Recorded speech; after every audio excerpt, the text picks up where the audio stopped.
Good morning, everyone. I'm Tim O'Brien. I'm the senior executive editor of Bloomberg Opinion, and I'm joined today by two smarties, Nia-Malika Henderson, who's a political columnist for us, covering policy and public affairs from Washington, and Mohamed El-Erian, a market savant, a longtime Bloomberg Opinion columnist who writes about finance and markets. I can't think of two better people to join me today because we want to dig in to the fallout from Donald Trump's tariffs announcement last week, the market meltdown that followed, the political jostling that's also followed, and how all of us might usefully think about this to both prepare our minds, attitudes, and wallets for what has been a chaotic week. So, Mohamed, it's good to see you today. Thanks for joining. Thanks for having me, Tim. I mentioned to you earlier that you and I are both old enough to think about some other melty-like moments in the markets, the 87 flash crash, the dot-com bubble that burst in 2000, the 2008 financial crisis, the great financial crisis, and subsequent recession, and then the market turmoil that ensued following the outbreak of the COVID-19 pandemic globally in early 2020. What do you think is different about this moment? What's the same? How are you trying to think about it yourself as you wrap your arms around it? So I don't make the comparison, Tim, to the situation where we had external shocks, exogenous shocks to the system. This is an endogenous shock. It's not the pandemic.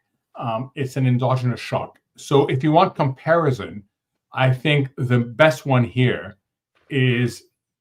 comes down to the following. Is this a Reagan-Thatcher moment whereby policymakers decide to rewire the domestic economy, in this case, rewire also the global economy, with a view to a better destination and acknowledge that it's a bumpy journey? Or alternatively, is this a Jimmy Carter moment whereby policy actions lead to stagflation, and stagflation is part of a journey to something worse, which is an outright deep recession? So I think of this as it's an endogenous process. It's a rewiring of something major, much bigger actually than what Reagan and Thatcher tried to do, because it also involves a rewiring of the global economy. And I think there's a real question mark. Now, until last week, until we got the details of the announcement, the market was 80-20. 80, this is a Thatcher-Reagan moment. 20, this is a Jimmy Carter moment. I thought it was more 50-50. And what we've seen now, we've repriced to closer to 50-50, but I don't think that's the end of the story yet, Tim. Well, the people that were seeing it as 80-20 Reagan-Thatcher versus stagflation, I think they were thinking that there would be deregulation and a tax cut and a door opening to more fervent deal making, all of which Trump on the campaign trail supported. I think they discounted the likelihood of tariffs being part of that mix. And in a lot of ways, I think tariffs are contradictory. If you think about deregulation as an opening of systems, to allow people to breathe financially and creatively a little bit more. And in that context, Reagan and Thatcher were forward-looking. Tariffs are a closing of the doors economically in many cases. And it's in my mind, it's very mercantilist and backward-looking. 16th century or 17th century Italy. And so I do think that there's, do you think there was wishful thinking on Wall Street, Mohamed, that the regulatory and tax policies would be put up on a shelf and trotted out, and tariffs wouldn't be part of the mix? So you need only see what has happened to major hedge fund leaders in terms of what they say. I think initially they thought that you would get a simultaneous implementation of the good and the bad. The good being deregulation, tax cuts, streamlining government, freeing up resources for the private sector. The bad being the shock of tariffs. However, they saw the shock of tariffs as a means to an end. They saw it as a means to a fairer trading system. So that is why you had the 80-20. And then when the two things happened, first, the sequence in their mind got out of way. It was no longer simultaneous implementation, it was sequential. And the bad came before the good. So that was the first shock to that paradigm. The second shock to that paradigm was the extent of the tariffs and the methodology for the tariffs. The extent was much bigger than anything they imagined, and the methodology was much more questionable than what they imagined.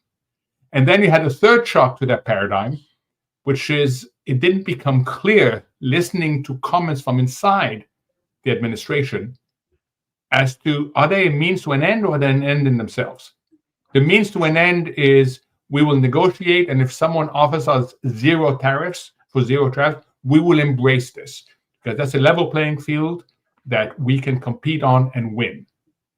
But there's another view, is this is about revenues. This is about forcing producers back to the US, and therefore tariffs are an end in themselves. And what they've realized over the last few days is that depending on who you listen to in the administration, you get a different answer.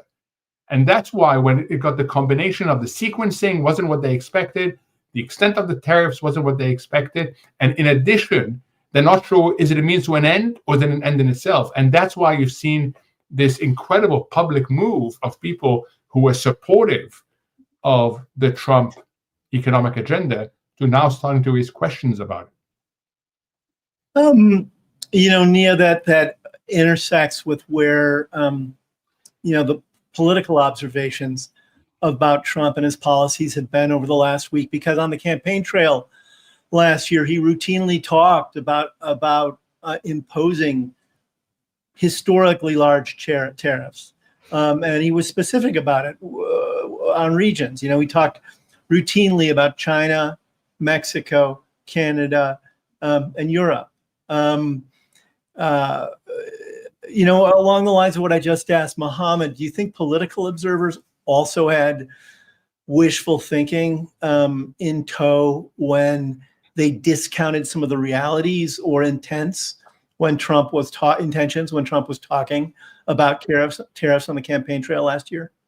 I think that's right. And you really see this across the board in terms of how political observers, voters in general, saw Trump as he was running in 2024 and the reality. They, for instance, didn't think 2025 was really going to happen. Turns out it actually is happening by and large. You think about Musk cutting the government. People thought it would be sort of what we'd seen before out of similar efforts, but it's been much worse. Same with the tariffs. He was constantly on the campaign trail talking about tariffs. He obviously implemented tariffs in his last administration as well. But the massiveness of them, the disorganization of them, these sort of weird formulas which they came up with to come up with that chart, the idea that they actually are putting tariffs on penguins. That has been a shock to people who had seen in Trump somebody who, of course, implemented tariffs, who has talked about tariffs in very stark language for much of his public career. This idea that China is raping the United States, for instance. I covered Trump at a 2011 rally when he was sort of pretending to run for president. And that's how he talked about China. And you see him carrying that through much of the discourse. And you almost have to look at, and you've written about this, Tim, Trump's entire administration as retribution, right? So he obviously wants to seek retribution on the deep state. So that's why he's eviscerating the federal government. And then this idea also that all of these other countries have been taking advantage of America, right? So here is Donald Trump riding in on his white horse to rescue and seek revenge on these countries that he has said is taking advantage of the country. This resonates with his base that have have long felt a sense of grievance, and in some ways rightfully so, because their jobs have gone the way of either automation or offshore sourcing. And so with that, you do see this kind of zenith of Donald Trump's political philosophy, which dovetails, and you've written about his personality, which dovetails with his personality and this feeling of grievance, of feeling like the outsider, and also feeling like he is a great man, somebody who is worthy of being on Mount Rushmore, worthy of the Nobel Peace Prize. He wants to be a great president, and so in that way, you see him stubbornly refusing to back down from these tariffs, which have upended the global economy.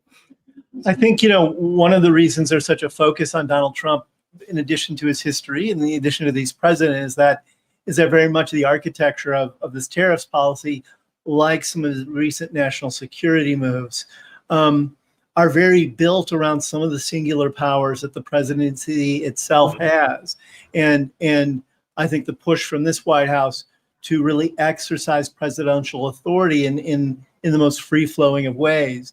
And you wrote last weekend, Nia, about where does the Congress stand right now, in light of the fact that Congress has had substantial input on tariffs policy in the past. And there are a growing number of Republicans who've expressed their discomfort with where the tariff policy is right now, but you haven't seen anything meaningful yet come out of the Senate, and we're unlikely to see anything come out of the House. But how do you see this landing on the relationship between the Congress and the presidency? Well, you do see some inklings of discontent and some real moves by people like Chuck Grassley, who is the senator from Iowa. He's advancing a bill that would reassert Congress's control when it comes to tariffs. As you said, that'll likely die in the House. You see some infighting among sort of the billionaires, some of whom lined up behind Donald Trump, were there for the inauguration, have donated to him. Some of them are finding that these tariffs have blown a hole into their finances.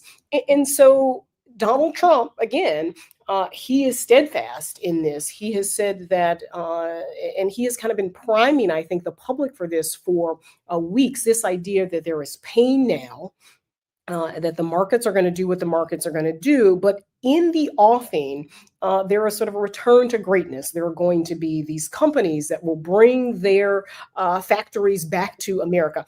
Never mind the fact that if they do, that would likely be a price hike too, right? Because ideally, if Americans are working in these factories, they would have to pay them a living wage. They would have to pay them far and above what companies pay in these offshore sites. So that, that's sort of never into the calculation when Donald Trump talks about having these manufacturing boom in the States.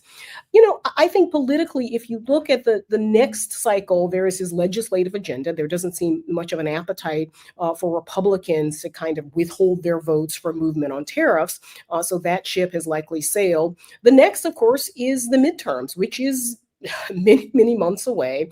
And I'm not sure if you're Donald Trump, does Donald Trump really care if a handful of Republicans lose their seats and that the House it falls to Democrats' hands, allowing them to maybe investigate? Donald Trump has been through it all. I think we know the answer to that one. Exactly. He doesn't care. He sort of beat that already. The Senate looks like it's probably a little more of a harder climb for Democrats to take it back. But again, I'm not sure Donald Trump cares. His agenda over the next many months will largely be enacted. It is going to be very hard to roll that back. And so, you've written about him as well, this idea that Donald Trump cares about himself. I'm not sure he cares about the fortunes of a few nameless, faceless Congress folks who might lose their seats and hand the gavel to Hakeem Jeffries. Mohamed, this idea that there's going to just be some short-term market turbulence, market losses as people readjust to a new policy reality, particularly around global trade.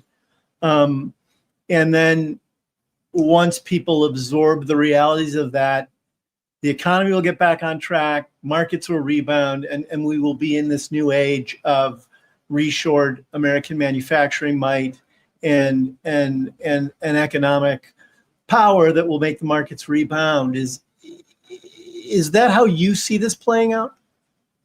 I see this as one possibility, and what we debate continuously is what's the probability of that possibility. There are certain things that are undeniable. It is undeniable that the trading system that has benefited the US has increasingly turned unfair towards the US. It is undeniable that the US has carried the burden of the security cost of other countries for a very long time. It is also undeniable that dynamics are problematic. It is undeniable, like in any government, there are inefficiencies. And then there's the hope that as you bring back production, there will be the convergence of AI and robotics, which means that you will be able to be more efficient and you will not give a price shock to the economy. These are all hypotheses. These are absolute hypotheses. And it reminds me of the debate in the early 80s when the supply siders came on and had an argument. And then people say, well, wait a minute. There's a massive execution risk here. Even if you believe in this better destination, how are you going to navigate the journey? Because the journey is a really painful journey. We got an answer from Margaret Thatcher, which she didn't care. She did not care. And I remember the strikes. I remember everything else going on. I also remember, and you'll remember, Tim, when President Reagan fired all the air traffic controllers. So there was a notion of, you know what? It is a bumpy journey, but we are ready with our seatbelt on. The trouble this time around is that you're asking other countries to behave in a way that is not clear from other countries that should do so. And that's why you have the other countries stuck between, should we retaliate? Should we de-escalate? If we de-escalate, can we trust what we get? Is this a multi-round or one round? All these questions are very much alive there. So the execution risk, even if you believe in the destination, and it's debatable, it's a hypothesis, but even if you believe in it, you've got to focus on the execution risk, on the journey. And that is where people that we've mentioned, what Mia mentioned, are losing confidence, that they simply do not believe that we can navigate that journey. So if you cannot navigate that journey, then that's the destination becomes less likely. So when you talk about execution risk, Mohamed, do you mean the ability to actually reshore manufacturing, the ability to bring other industries back to the United States that have been offshored because of trade regimes that emphasize lower labor costs and offshore manufacturing? Is that where you think execution risk resides, or are you talking about something else? I mean, there's major areas of execution. There's this execution risk, which is how do you convince companies to do a multi-year move that is costly to them. Re-establishing supply chains is costly. So you have to give the countries the confidence that you're moving to a stable new paradigm. That's the first thing. It is hard to do. And what we're seeing, the reaction of companies is to wait and see. Say, I'm not going to make any major decisions for now. So what do? They slow down the economy. That's risk number one. Risk number two is other countries. Will other countries put on their own tariffs, which will slow our economy even more and give an inflation shock, which then causes all sorts of issues? And then the third element has to do with what you do to the government. In the short term, what DOGE is trying to do, regardless of whether it's efficient or not efficient, is highly disruptive to the function of the economy. Job insecurity goes up. Income insecurities go up. What does that do? People spend less. Second, there's been a major disruption in payments from the government to contractors. Payments that were already approved and partially dispersed have stopped. So what are contractors doing? They're cutting back. So if you look at these three major areas of execution risk, they are really, really high. And if you don't get a consistent message out of the administration. And the basic question on tariffs is, what is your end goal? You've listed priorities that compete with each other over time. Do you want a fairer trading system where we end up with zero tariffs? Or you want tariff revenues so that you can cut income taxes, and you want to put semi-permanent walls up so that production comes back? What is the ordering of these priorities? And unless we get that clarity, then regardless of whether the destination is desirable, it doesn't become feasible. There's also not even a real agreement on how robust the tariff revenue will be. The Trump administration has projected it, I think, as high as $780 billion to $800 billion annually. I think right now it's around $75 to $80 billion annually. So they're pricing in very rosy scenarios about the kind of revenues they can pull in from this. You know what, just in terms of what you were just talking about around execution risk, Mohamed, I was in Mexico several weeks ago, and we had a meeting one day with several Mexican CEOs of US companies. About a third of the export base from Mexico into the US is actually from US companies that are based in Mexico. And these were all heads of major companies there, and they were dumbfounded. And at that point, it was before the tariffs landed, but they were frightened about the impacts, because they said this isn't really a trading relationship. This is a deeply intertwined production relationship across automobiles, electronics, many different industries in which the US and Mexico are very intertwined. And even the threat of tariffs was causing them to sort of sit back on their heels around their 5-year plans. They weren't ready to invest in new plant and equipment in northern Mexico if just the possibility of tariffs were on the horizon. And now they've landed. I think the Trump White House has talked about some carve-outs for Mexico. But I also wonder if you think that the White House itself is conceiving of trade in an old-fashioned, outdated way that is informing policymaking that might be wrong-headed. Is there a real understanding of how intertwined the global economy is and the various countries that trade with one another are at the White House, in your mind? I don't talk to people in the White House, so I can't speak on their behalf. But I think what has happened since the pandemic is a recognition that in the pursuit of efficiency, which is just-in-time inventory management, cross-border, the same thing goes back and forth several times. In the pursuit of efficiency, you lost resilience and you lost control. And Tim, from the UK experience, the minute you tell people, I can regain control, people like hearing that. That is what led to Brexit in the UK. It was a simple phrase, regaining control. And what the pandemic showed people is that we had lost control of our supply chains. So I don't know what they're thinking, but I do know that there's been a shift in the relative importance of efficiency and resilience. And now people are trying to increase resilience while not sacrificing too much efficiency. The Mexico example is a good one. I have a better one for you, Vietnam. Companies listen very carefully to President Trump in his first administration.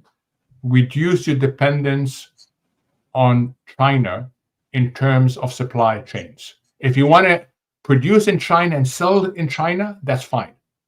But if you're producing in China for the rest of the world, that is not a good thing, because we are likely to put barriers to China because we don't believe China is living up to its commitment, a global commitment. So what did companies do? They moved resources to Vietnam.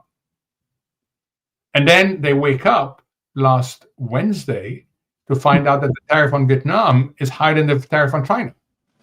And that's why you got to Cambodia and Thailand as well, perplexingly. Yeah. And the market punished Nike, for example, as an example, because its supply chains were not in China, but were in Vietnam. So I think companies are a little bit confused as to what is it, and most companies will tell you, just tell me what it looks like, and I can go out and do what I need to do. I can plan and adjust. Yeah. Nia, Mohamed mentioned earlier about the message confusion from the White House. And over the weekend, I thought that Scott Bessent, the Treasury Secretary, and Howard Lutnick, the Commerce Secretary, both were pretty much on the same message, which is these aren't going away. The tariffs aren't going away. We can absorb this market meltdown. And we also aren't in any rush to negotiate carve-outs for other countries. Then yesterday, Monday, the market sell-off accelerated. And you started to see these breaks in the messaging. And today you see Peter Navarro, one of Trump's trade advisors, and Elon Musk, Trump's sort of Uber advisor, openly at war with one another on social media. Musk has come out as firmly against the tariff regime. Navarro's an advocate for it. He was probably Trump's primary architect around some of this. Do you anticipate that this, is it unusual to you that they're already losing common ground around their messaging? Because they really haven't done that thus far in the first few months of his administration. This is sort of first unity crack, right? Yeah, I think that's right. And if you think about Donald Trump's messaging around tariffs, it has always been a bit confusing, right? Is it about fentanyl? Is it about illegal immigration? Is it a negotiation? And a lot of times you would see the folks on the Hill fall back on this idea that this is Trump, the brilliant businessman who is just negotiating. And even as they were rolling these out, you heard Donald Trump talk about the calls that he was getting, right, from all of these countries wanting to have some sort of negotiation and maybe roll back their tariffs. And there was some evidence, I guess, or a story saying that some of these countries already had rolled back some of the tariffs that they had on America. One of the things that's fascinating now is that, particularly on the Hill, you typically hear from average senators just praise for Donald Trump, right? And now it's a bit muted. It's a bit like, let's wait and see. Let's see what happens with this. This is Donald Trump's economy. If this is good, that'll be good for him. If it is bad, that'll be bad for him, right? And that is a pretty strong break. If you think about the ways in which folks on the Hill had been in lockstep with Donald Trump. You hear Ted Cruz, who I don't think has said a bad word about Donald Trump in many, many years. He essentially said this could be a bloodbath for the economy. And then you do have this fighting among sort of the billionaires class. Elon Musk, for instance, he's going after Navarro. It's not Adelson, Ackerman. Bill Ackman. Yeah, Bill Ackman, he's coming out too to say this is not a good thing. This is not what I signed up for, basically. This is not what I signed up for. You have people like Ben Shapiro, who is a podcaster and very prominent in the conservative chattering class. He's also coming out and criticizing it. You do have people on the right, on Fox News, for instance, who are saying, listen, this should be like a war mentality, and we've just got to get behind this president. And I believe in this president. You do hear some of that coming from personalities on Fox News.